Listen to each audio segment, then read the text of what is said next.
Olá, sejam bem-vindos a mais uma vez a mais uma videoaula e nós desta vez iremos falar sobre a- algumas técnicas de gotejamento, ou seja, nós iremos abordar aqui sobre algumas particularidades da via de administração endovenosa ou simplesmente chamada de intravenosa. Esta via, na verdade, ela vai consistir em meter, ou seja, introduzir uma solução aquosa diretamente na corrente sanguínea através de uma punção, uma punção venosa. E é importante lembrar que existem três técnicas de administração dos medicamentos por esta via. A primeira técnica é a técnica de administração direta, ou seja, nós vamos administrar o medicamento diretamente na corrente sanguínea. E outra técnica é a administração intermitente, ok? E a última técnica, nós temos a administração contínua. Lembrando que esta última é também chamado gotejamento contínuo, não é?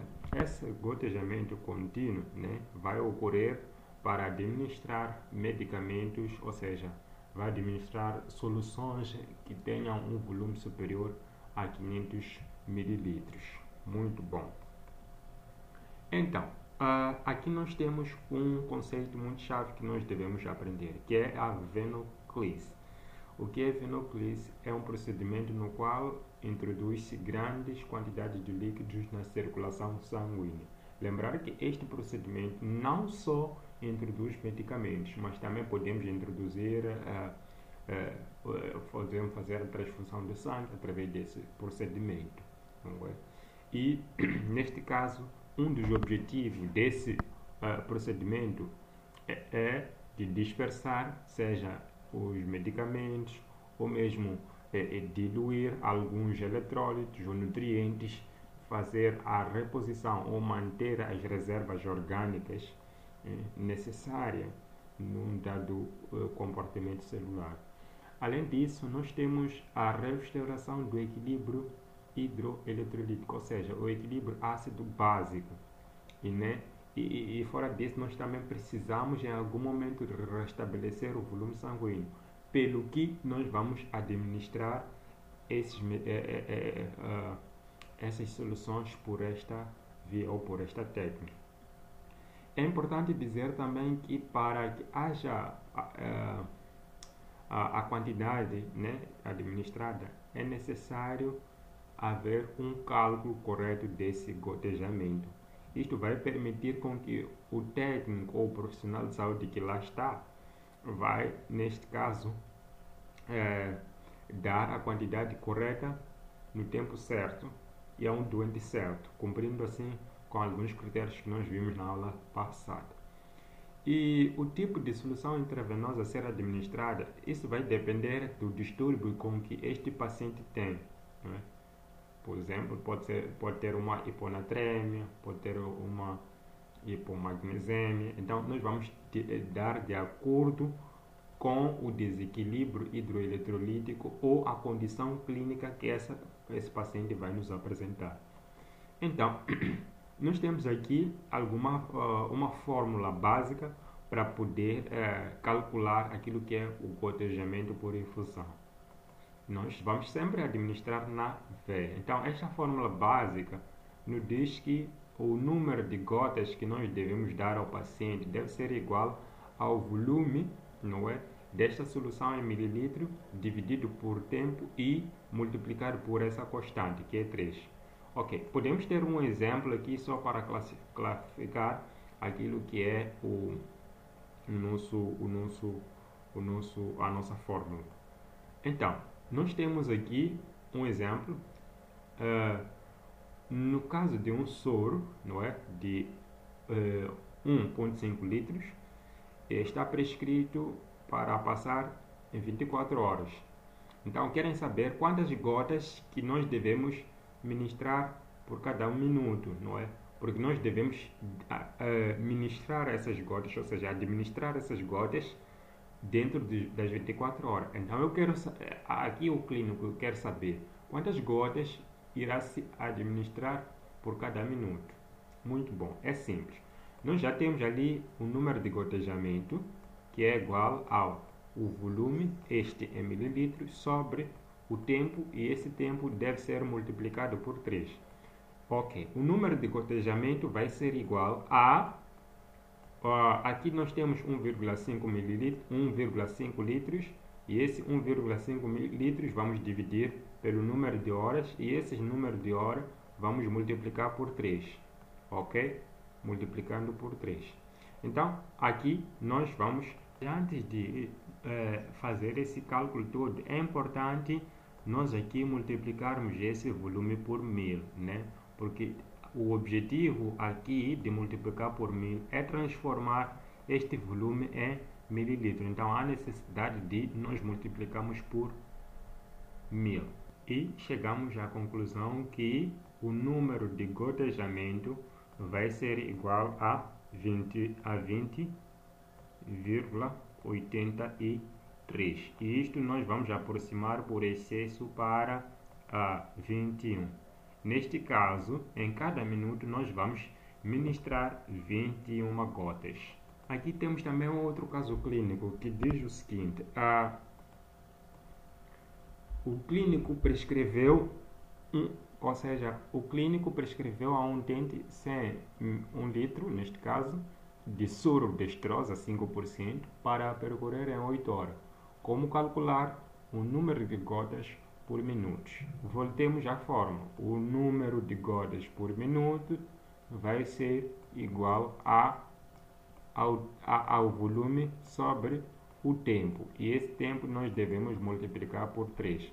Ao multiplicar esse tempo por 3, nós vamos ter ali uma constante. Já que nos deram o volume em mililitros, nós não vamos precisar de transformar este dado para, neste caso, litros, ou seja, para mililitros, né? Porque o objetivo de colocar ou multiplicar por 100, por 1000, é transformar o litro para mililitros. Muito bem.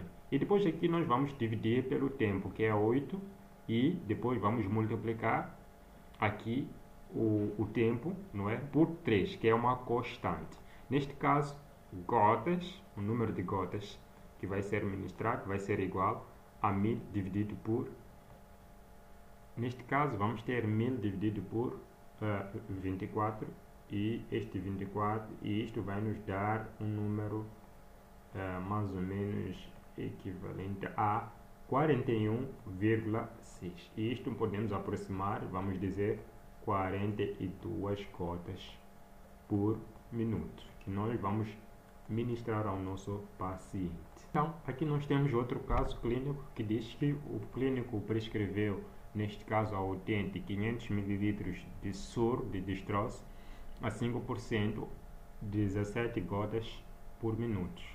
Neste caso, aqui a pergunta diz como calcular o tempo de duração do soro. Muito bem, nos exemplos anteriores nós vimos que calculamos o número de gotas que nós vamos dar por minuto.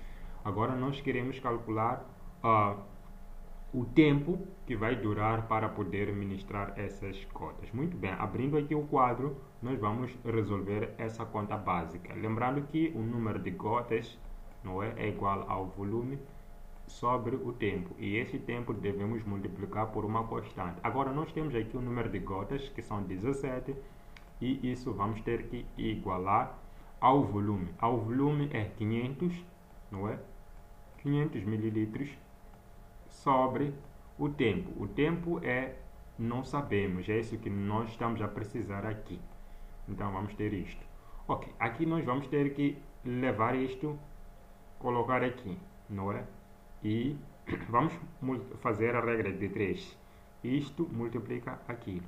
Ok, então aqui vamos ter, aqui por baixo de 17, lembrando que temos 1, matemática da quinta classe. Aqui vamos ter 500 multiplicado por 1 igual a 17 vezes, não é? O t, que é o tempo, vezes o 3. Então, fechamos isto. Então, ficamos assim com 500, não é? Igual 17 vezes o 3. Neste caso, vamos ter aqui 17 vezes 3, vamos ter 51. Temos também 17 vezes t, vamos ter 17t. Muito bom.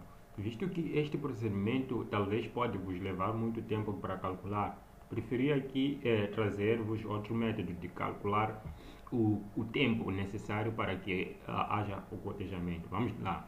Nós partimos do princípio que o gotas é igual ao volume sobre o tempo, e isto multiplicado por 3. Então, nós temos que dizer aqui, este aqui é de vir aqui e esse G é de vir para aqui.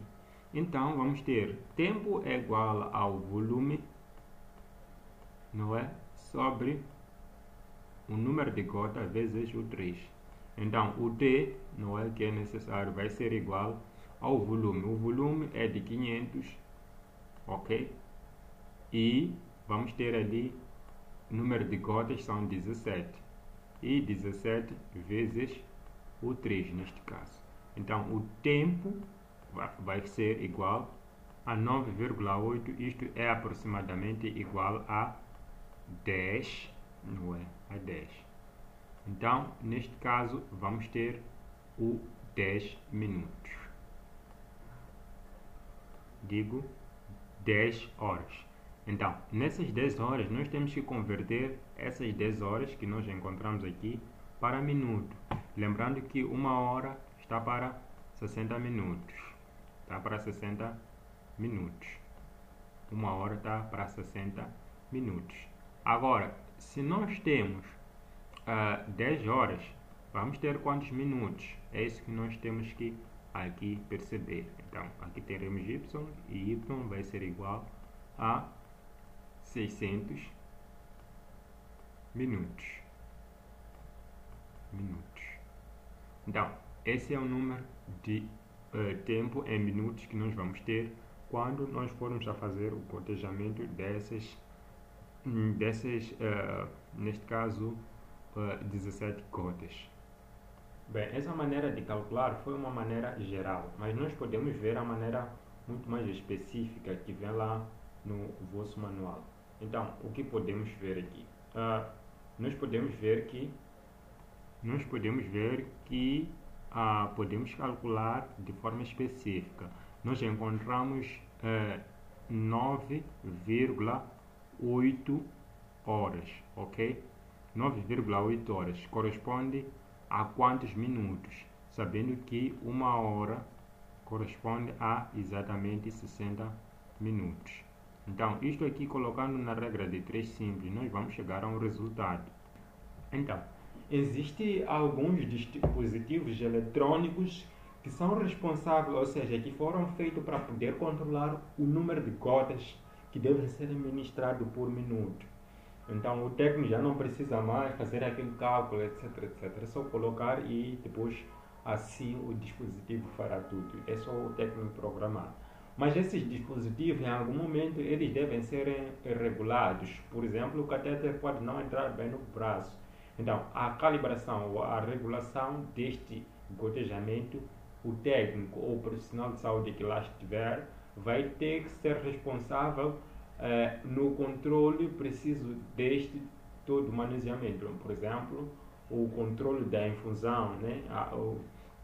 Quando o medicamento não está a ser ministrado numa veia, então quem deve fazer este monitoramento é o técnico de saúde que lá vai estar. Então, essa foi mais uma videoaula e muito obrigado. Espero dúvidas, sugestões, questões e mais.